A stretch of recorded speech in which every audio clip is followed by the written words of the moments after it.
دیکھیے ہر انسان محسوس کرتا ہے کہ اس کے اندر کوئی خیر کا جذبہ بھی ہے اور شر کا مادہ بھی ہے. خیر و شر کی ایک جولان گاہ ہے انسان کی شخصیت کا جو اندرونی پہلو ہے، اس کے اندر ایک خیر و شر کی کشمکش مسلسل چلتی ہے.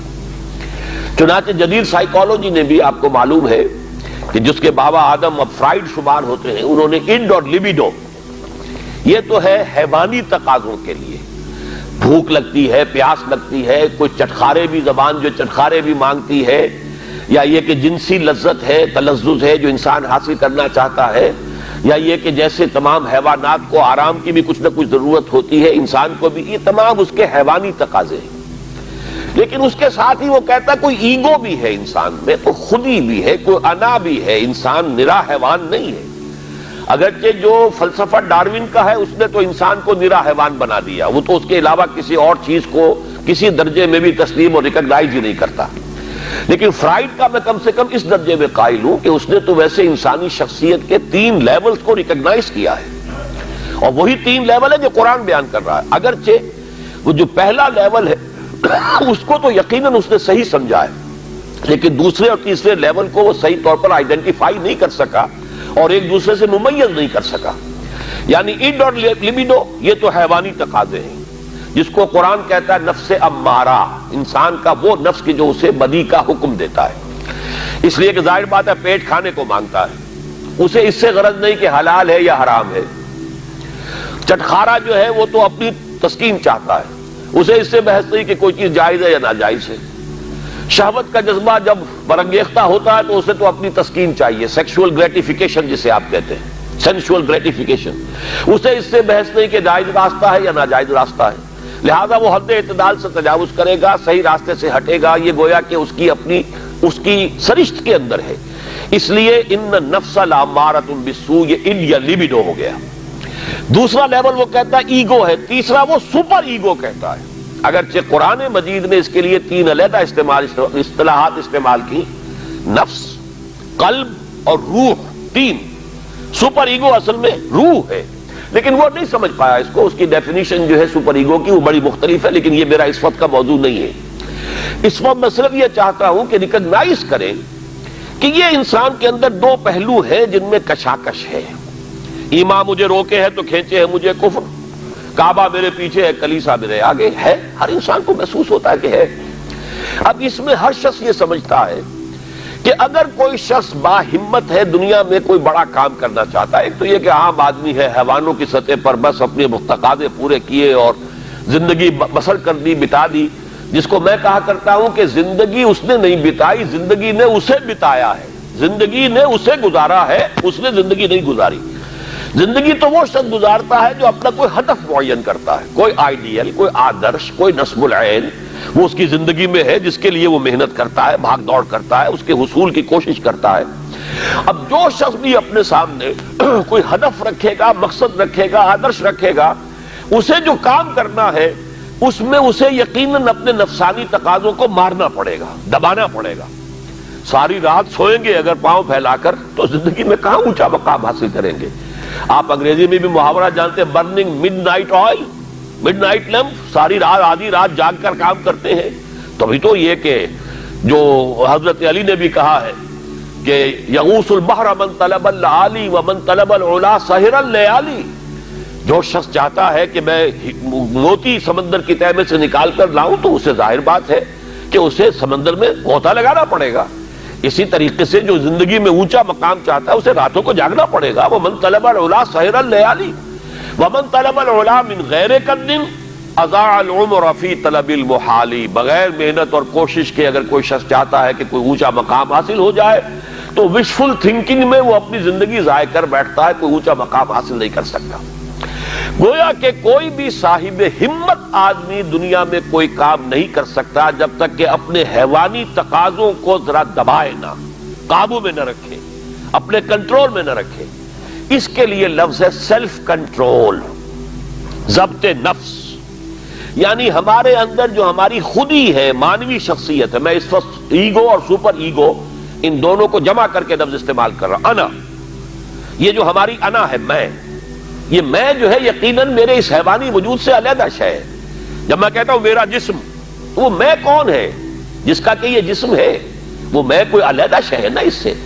میری آنکھ، میرے کان، میرا سر، میرے پاؤں، میرا ہاتھ، میری ٹانگیں، یہ سب کچھ تو میرا جسم، میرا وجود. میں کون ہے؟ وہ انا ہے، وہ خودی ہے، وہ ایگو ہے، وہ سیلف ہے. تو یہ جو خودی ہے، یہ جو سیلف ہے، یہ جو انا ہے، یہ جو ایگو ہے، یہ اگر اتنا قوی نہیں ہے کہ وہ اپنے حیوانی تقاضوں کو کنٹرول میں رکھ سکے تو پھر زندگی میں کوئی بڑا کام وہ نہیں کر سکتا. پھر زندگی اسے گزار جائے گی، وہ زندگی بسر نہیں کرے گا.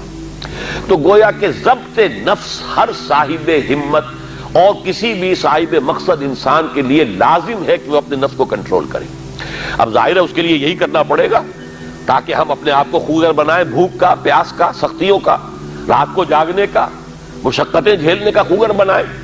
تو روزہ گویا کہ بالکل واضح طور پر سامنے بات آ گئی، اور یہ سب سے اونچا لیول سمجھ لیجئے جس کو ہم کہیں گے رائٹنگ آن دی وال.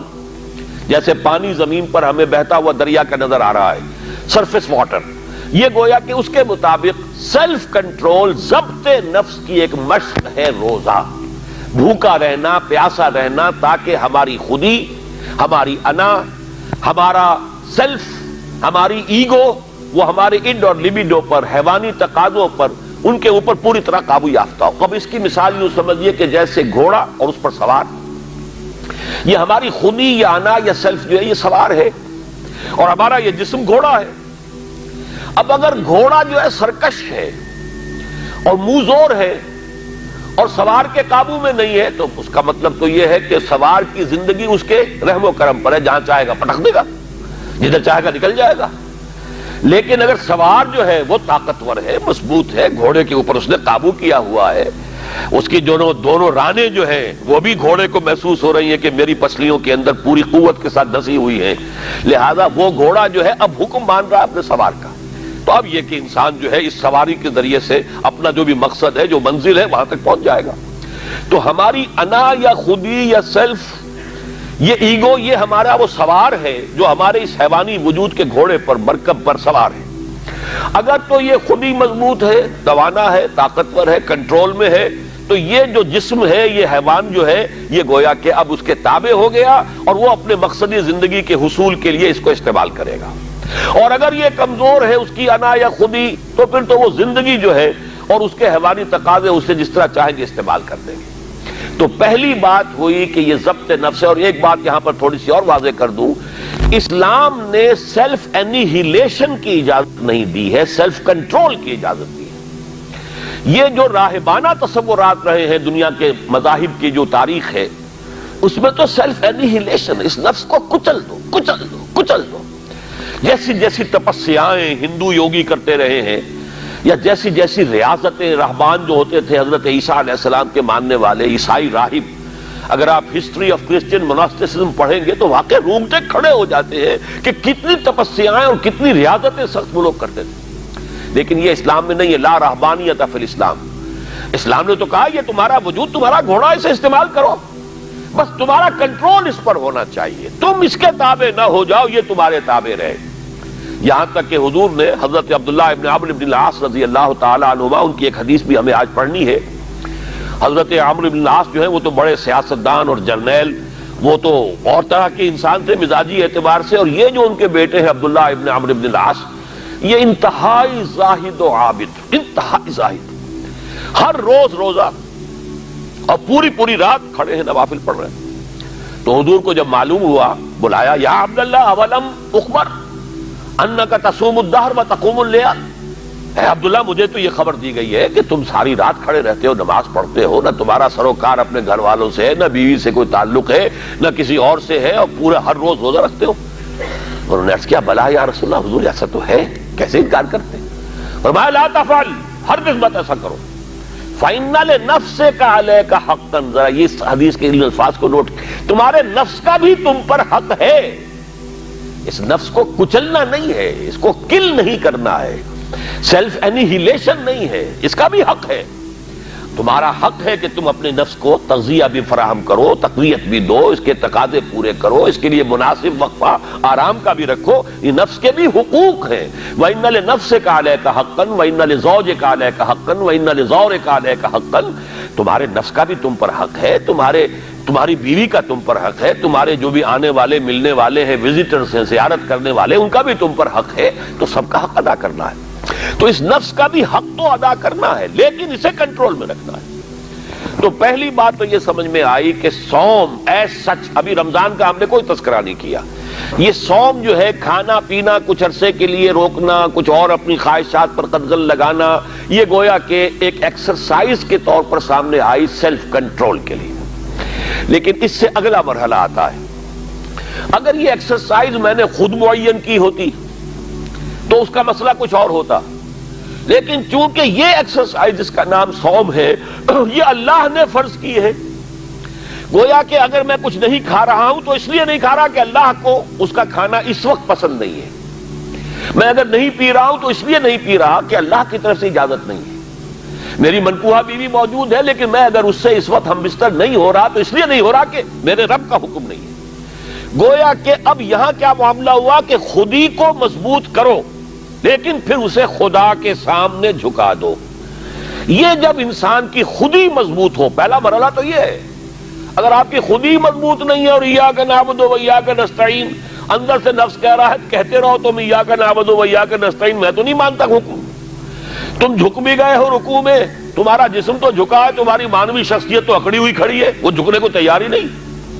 وہ جو کہتے ہیں مولانا روم کہ نفس ما ہم کم طرف فرعون نیست لیکن اورا ایرا نیست، میرا نفس بھی فرعون سے کوئی کم تو نہیں ہے۔ فرعون نے کہا تھا الیس لی ملک مصر، کیا مصر کی بادشاہی میری نہیں ہے؟ وہذہ الانہار تجری من تحتی، اور یہ سارا اریگیشن سسٹم میرے کنٹرول میں، جس کو چاہوں پانی دوں، جس کو چاہوں روک دوں۔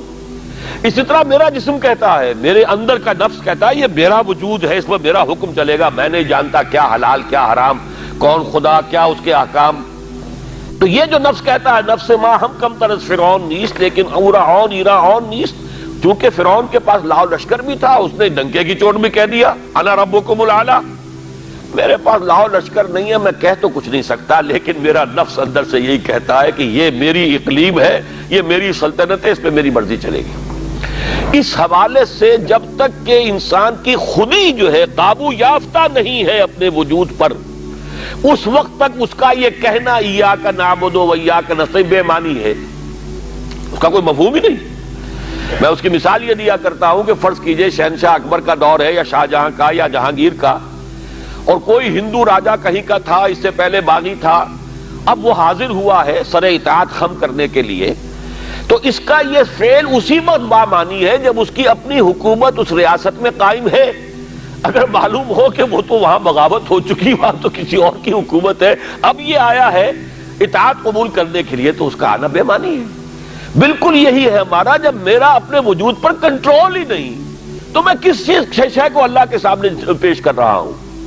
اسلمت وجہی الیک، اللہم انی وجہت وجہی الیک واسلمت نفسی الیک، اے اللہ میں نے اپنے نفس کو تیرے سامنے جھکا دیا ہے، تیرے سامنے سرنگوں کر دیا ہے، وہ نفس تو میرا کہنا مان ہی نہیں رہا۔ تو پہلی بات تو یہ ہے کہ خود ہی اتنی طاقتور ہو کہ وہ اپنے وجود کے اوپر حکمران ہو، پھر وہ اپنی پوری شخصیت کے ساتھ اللہ کے سامنے جھکے۔ جب یہ مضبوط اور توانا خودی خدا کے سامنے اپنے آپ کو گرا دیتی ہے، بچھا دیتی ہے، اس کا نام تقویٰ ہے، اللہ کا تقویٰ۔ وہ کیفیت نفس کی جس میں ایک یوں سمجھئے وہ شخصیت جو سپلٹ نہیں ہے، جو کہ آرگینک ہول کی حیثیت سے یہ ایک شخصیت ہے، اور اس کے اندر اس کی خودی جو ہے حاکم اور حکمران ہے، وہ خودی اب اپنے آپ کو اللہ کے سامنے سرنگوں کر رہی ہے، اور اس نے اپنے آپ کو اللہ کے حوالے کر دیا ہے۔ اسلمت نفسی الیک وفوضت امری الیک واسنت ظہری الیک۔ اے اللہ، یہ رات کی دعا ہے جب حضور سوتے ہوئے دعا، جب آپ اپنا رخ کر لیتے تھے کعبے کی طرف داہنے ہاتھ کروٹ لے کر، اللہم انی وجہت وجہی الیک واسلمت نفسی الیک وفوضت امری الیک واسنت ظہری الیک، بڑی پیاری دعا ہے۔ لیکن یہ ساری چیزیں بامانی اس وقت ہوں گی جب آپ کی خودی اتنی طاقتور ہے کہ اپنے وجود پر حکمران ہے۔ تو گویا کہ ضبط نفس، لیکن اس سے آگے بڑھ کر ضبط نفس کے ساتھ اللہ کی اطاعت، اور اس کا تقوی در حقیقت یہ ہے غرض و غایت اس ریاضت یا عبادت صوم